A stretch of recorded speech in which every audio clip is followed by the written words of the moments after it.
Nah, contohnya misalkan ini ada dua contoh. Kita bahas contoh yang pertama dulu. Ke dalam suatu sistem tertutup yang volumenya 10 liter, direaksikan masing-masing 0,5 mol gas nitrogen dan 0,5 mol gas oksigen hingga membentuk reaksi setimbang 2N2 ditambah O2 menjadi 2N2O. Jika pada saat tercapai kesetimbangan terdapat 0,3 mol gas nitrogen, hitunglah nilai tetapan kesetimbangannya. Nah, kita harus cermati dulu apakah angka-angka mol di sini merupakan angka-angka zat pada reaksi setimbang ya. Kita ulangi, kita baca lagi soalnya dengan teliti. Ke dalam suatu sistem tertutup yang volumenya 10 liter direaksikan masing-masing 0,5 mol gas nitrogen dan 0,5 mol gas oksigen. Berarti angka 0,5 mol gas nitrogen dan 0,5 mol gas oksigen itu pada keadaan awal, bukan pada keadaan setimbang. Nah, terus gimana Pak? Nah, ini ada keterangan lagi. Jika pada saat tercapai kesetimbangan terdapat 0,3 mol gas nitrogen, ya kan? Nah, berarti angka 0,3 mol ini merupakan angka mol dari gas nitrogen pada saat keadaan setimbang. Oleh karena itu, kita tidak boleh langsung masukkan angka-angka ini ke dalam rumus KC. Ya, kita harus hitung dulu, pastikan berapa jumlah mol masing-masing gas pada saat keadaan setimbang. Caranya bagaimana? Pertama, kita tulis dulu reaksinya.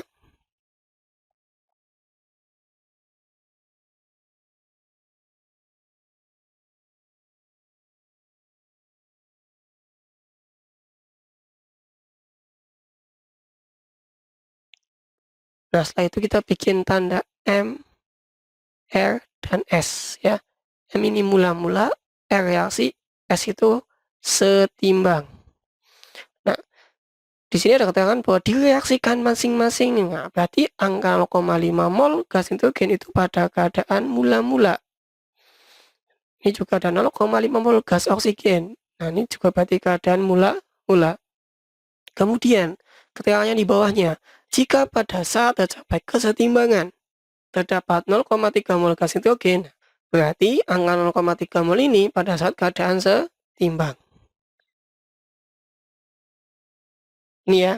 Nah, kan kita belum tahu nih zat O pada keadaan setimbang berapa dan zat N2O pada saat keadaan setimbang berapa.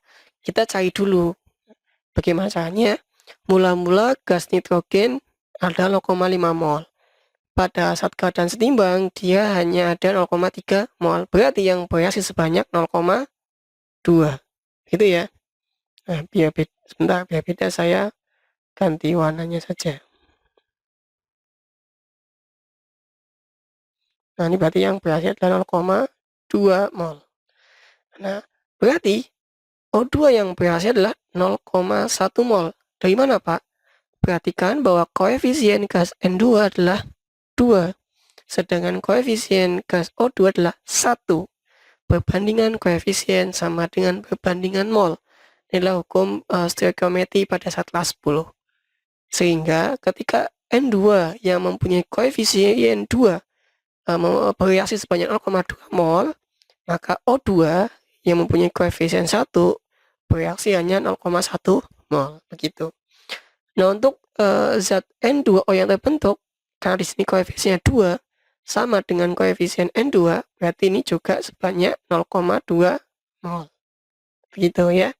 Sehingga pada saat keadaan setimbang, O2 sebanyak 0,4 mol, kemudian N2O yang terbentuk sebanyak 0,2 mol. Oke.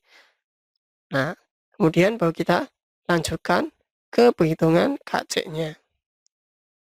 KC sama dengan konsentrasi N2O pangkat 2 dibagi konsentrasi N2 pangkat 2 dikalikan konsentrasi O2. Semua zatnya kita masukkan. Kenapa? Karena fasenya gas semuanya. Oke. Nah, perlu diperhatikan ya. Dan dicermati di sini dia satuannya masih mol. Sedangkan yang diminta adalah konsentrasi. Ya, konsentrasi itu sama dengan mol dibagi volume.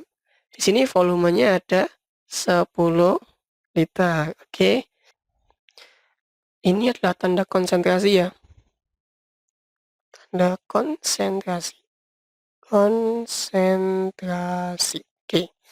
Kemudian kita tinggal masukkan angkanya saja. Konsentrasi N2O berarti 2 kali 10 pangkat min 1. Yang 0,2 saya tulis 2 kali 10 pangkat min 1 dibagi volumenya. Volumenya adalah 10 liter. Nah, ini dipangkatkan 2. Oke. Dibagi ya.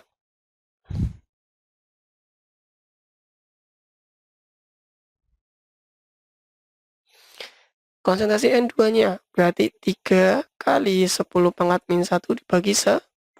Kan? Pangkat 2. Nah, O2-nya berarti 4 kali 10 pangkat min 1 dibagi 10. Nah, ini.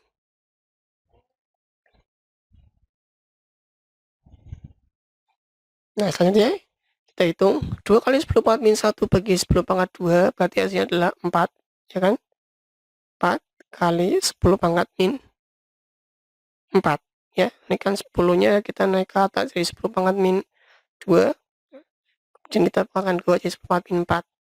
Kemudian yang ini 3 kali 10 pangkat min 1 bagi 10 pangkat 2 hasilnya adalah 9 kali 10 pangkat min 4 ya. Nah, ini berarti yang punya O2-nya adalah 4 kali 10 pangkat min 2. Nah, ini 4 yang kita coret. 10 pangkat min 4 yang kita coret. Ini berarti 10 pangkat min 2-nya kita naik ke atas. Nah, berarti 100 dibagi 9. Nilainya adalah 11,11111 ya. Inilah KC-nya. Oke, selanjutnya kita masuk ke contoh soal kedua. Dalam sistem kesetimbangan A gas ditambah B gas menjadi 2 C gas ditambah D gas, terdapat 2 mol gas A, 3 mol gas B, 4 mol gas C, dan 2 mol gas D.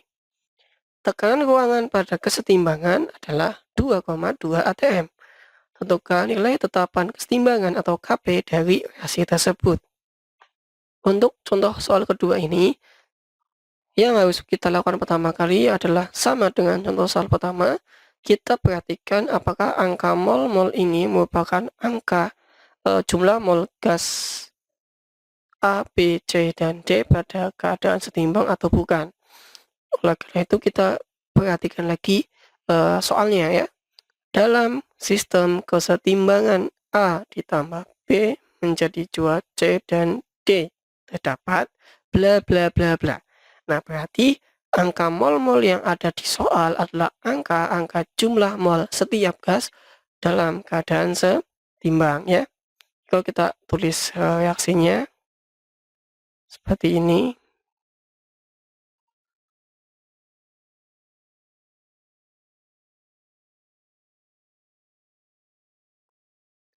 Angka ini sudah dalam keadaan setimbang. A-nya ada 2 mol, B-nya ada 3 mol, C-nya ada 4 mol, dan D-nya ada 2 mol. Nah, karena angka-angka itu sudah menunjukkan jumlah mol setiap gas atau setiap zat pada keadaan setimbang, kita tidak perlu menghitung mula-mula reaksi setimbang lagi ya. Kalau contoh soal pertama itu kan belum pada keadaan setimbang, makanya kita cari dalam keadaan setimbangnya berapa. Untuk contoh soal kedua ini, karena sudah dalam keadaan setimbang, kita bisa langsung gunakan untuk menghitung nilai tetapan kesetimbangan. Nah, rumus Kp-nya adalah Kp sama dengan PC pangkat 2 ya, karena ini koefisien 2 dikalikan PD dibagi PA kalikan PP ya kan. Nah, kita mencari nilai masing-masing tekanan parsial gasnya dulu. Kita cari PA-nya dulu. PA sama dengan mol A dibagi mol total gas ya kalikan P total. mol A-nya adalah 2. Mol total gasnya, karena di sini semua zatnya berupa gas, ya kita jumlahkan semuanya. 2 tambah 3, 5, tambah 4, 9, tambah 2, 11. Nah, dikalikan.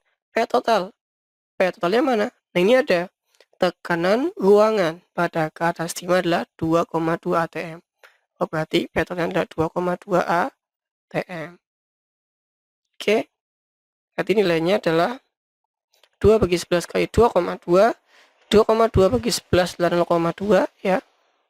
Berarti ini adalah 0,4 atm. Kemudian kita masuk ke PP-nya. PP-nya berapa PP? Berarti ini adalah mol B dibagi mol total gas kalikan P total. Ya, sama dengan 3 bagi 11 kalikan 2,2 atm. Berarti hasilnya adalah 0,6 atm. Dan kita masuk ke PC ya. PC sama dengan mol C dibagi mol total gas dikalikan P total. Mol C-nya adalah 4 dibagi 11 kali 2,2 atm. Hasilnya adalah 0,8 atm. Kemudian PD. Nah, ini karena jumlah mol D sama dengan jumlah mol A, kita bisa langsung saja tekanan parsial D atau PD sama dengan PA, yaitu adalah 0,4 atm ya, karena jumlah molnya sama. Kemudian kita baru masukkan ke perhitungan KP-nya ya. KP PC pangkat 2, PC-nya berapa? 0,8 ya kan, 0,8 pangkat 2 kalikan PD, PD-nya adalah 0,4 dibagi PA-nya, PA kali PP, PA-nya adalah 0,4, PP-nya adalah 0,6 ya. Nah, berarti kita bisa coret di sini. Nah, dan ini kita ubah menjadi 8 kali 10 pangkat min 1 pangkat 2. Ini berarti 6 kali 10 pangkat min 1. Aja ya. Nah, bentar ini biar jelas.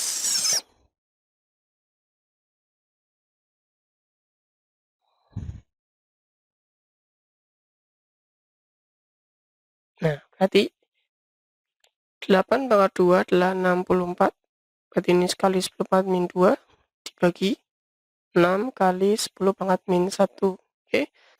64 bagi 6 masih adalah 10,6667 ya. Terus 6667 kalikan 10 pangkat min 1. Berarti KP-nya adalah 1,0667. Oke. Nah, begitu caranya. Jadi perbedaannya kalau misalkan di KC kita yang digunakan konsentrasi adalah mol dibagi volume. Kalau di KP kita gunakan tekanan parsial gas. Kita cari dulu tekanan parsial masing-masing gas. Ingat ya.